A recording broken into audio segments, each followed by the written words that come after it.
Hello and welcome to the Essential for NEET PG 2025 Next Savior series. Here we are going to discuss a very important topic related to the medicine that is eventually or is almost asked every year, and that is acute coronary syndrome.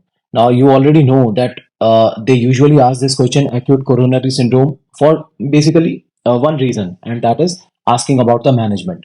But before coming to the management, they always give you the ECG changes, the biomarkers, some of the clinical features, and their main aim is that how to guide a student or how to assess the student, that how will he manage the patient who is suffering from acute coronary syndrome.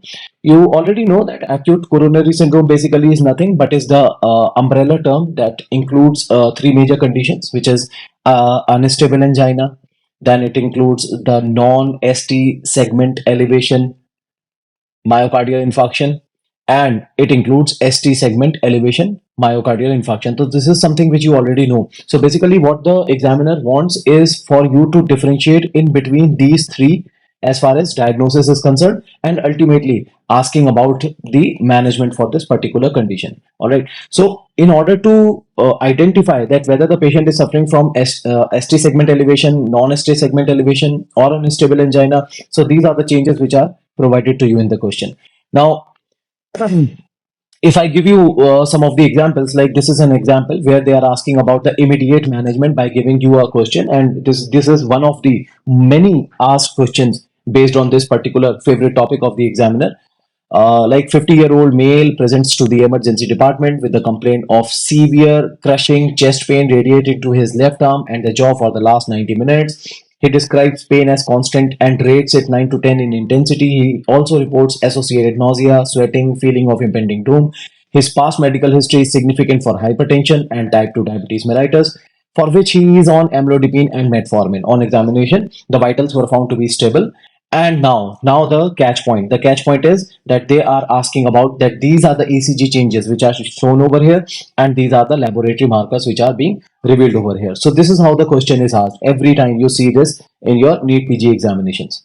All right. So first is like as I already told you, means we are not going to discuss this in detail. I just want to explain that how to proceed with this topic in particular, like introduction to the acute coronary syndrome. So as I told you, it is an umbrella term which includes unstable angina, the non-ST segment elevation, myocardial infarction, and ST segment elevation myocardial infarction. Now, what is the role of ECG? All right. Now, for ST segment elevation myocardial infarction, there is going to be a ST segment elevation in at least two contiguous leads. Like, for example, they are very means one of the most commonly asked phenomena in this is that of the inferior wall MI, where there is an elevation found in the leads 2, 3, and AVF.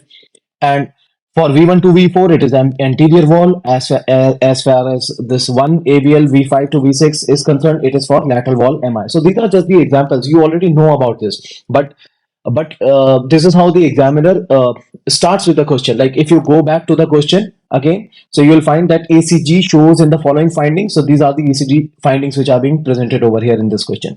Apart from this, very importantly, reciprocal ST segment depression in opposite lead is also a key feature which can also be mentioned in this particular question. And if I give you the example, like how they are being presented in the questions, like in this case, a patient presenting with the chest pain, ST segment elevation in lead 2, 3, and AVF with reciprocal changes in lead 1 and AVL is likely to be having a inferior wall myocardial infarction. So this is means just by looking at the ECG, you have already prepared the question into half. Means you have half prepared the question, and you have reached almost up to a level where you have diagnosed it to that the patient could be suffering from ST segment elevation myocardial infarction. Now, as far as this non-ST segment and unstable angina is concerned, so there could be mentioning of the ST segment depression or a T wave inversion, right?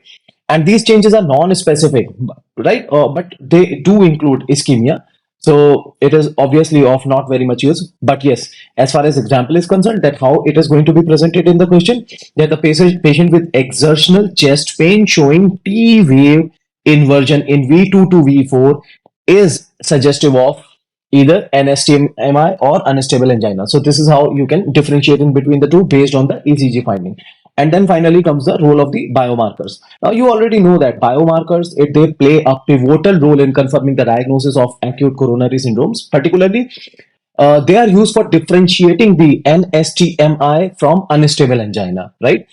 So, the troponin I and troponin T, as you know that these are cardiac specific and are most sensitive and specific markers for myocardial injury. And troponins, these levels rise within 4 to 6 hours, right? And they peak at 12 to 14 hours and remain elevated for 7 to 10 days. Okay. Now, if I give you one example, like troponin I is elevated. Now, if, for example, if I say that troponin I is found to be elevated in a patient with T wave inversion. Now, what will happen in this case? T wave inversion. Now, it confirms that the patient is suffering from NSTEMI. All right. So, this is how the question goes, and this is how the answer for these questions are calibrated. Now, another marker is CKMB. Now, as you know that it rises within 3 to 6 hours, it peaks at around 12 to 24 hours and normalizes within 48 to 72 hours. And it is useful particularly for detecting the reinfarction. Now, this is something that you already are aware of. Now, BNP or NT-proBNP, these are not specific for ACS but can indicate heart failure, which may coexist. So, this is the role of biomarkers in these particular question. Now, the most important aspect of the discussion related to this is ultimately the management, because ultimately what they ask is about the management of acute coronary syndrome. So this is the approach that we have to follow. Like, one is antiplatelet and anticoagulation. Now, as you already know, like aspirins or P2Y12 inhibitors, like clopidogrel or are started immediately, so they have to be given immediately. For example, like in a patient who is having STEMI infarction, aspirin has to be given 300 milligram immediately, and clopidogrel 300 milligram as a loading dose. So this is the role of antiplatelet for immediate management, but these are not the definitive management. Apart from this, the beta blockers, like, they are responsible for reducing the myocardial oxygen demand by lowering the heart rate and blood pressure. So, but obviously, it has to be avoided in cardiogenic shock and acute heart failure. So, it has to be avoided, as you already know. Like, this question has been asked multiple of the times. Like, in cardiogenic shock or acute heart failure, all right, beta blockers are not to be given. So, this is something that you already are aware of. Here, we are talking about how to construct the question and lead to the answers, the most important one. And finally, the statins. So high intensity statins like atorvastatin 80 milligram, they are recommended. But most importantly, what they ask is the definitive therapy. That definitive therapy, that once you have made the diagnosis whether the patient is suffering from ST or NSTMI, then they ask for the definitive therapy. For so where in centers where primary percutaneous coronary intervention is available, it is considered a gold standard in 90 minutes, within 90 minutes, right? So if it is not available, like if, for example, the patient is presenting to a secondary health center or a primary health center where the diagnosis has already been made, so thrombolysis with anti with agents like tenecteplase can be considered in those cases, right? As far as NSTMI and unstable anginas are concerned, then risk stratification is done on the basis of TME score and decide on invasive management versus conservative therapy. So majority of the time, what they usually ask is this one. So my concern is, or our concern is, that this question related to acute coronary syndrome is something that you have to be prepared with, because it will always be asked in every examination you sit as far as NEET PG 2025 examination is concerned.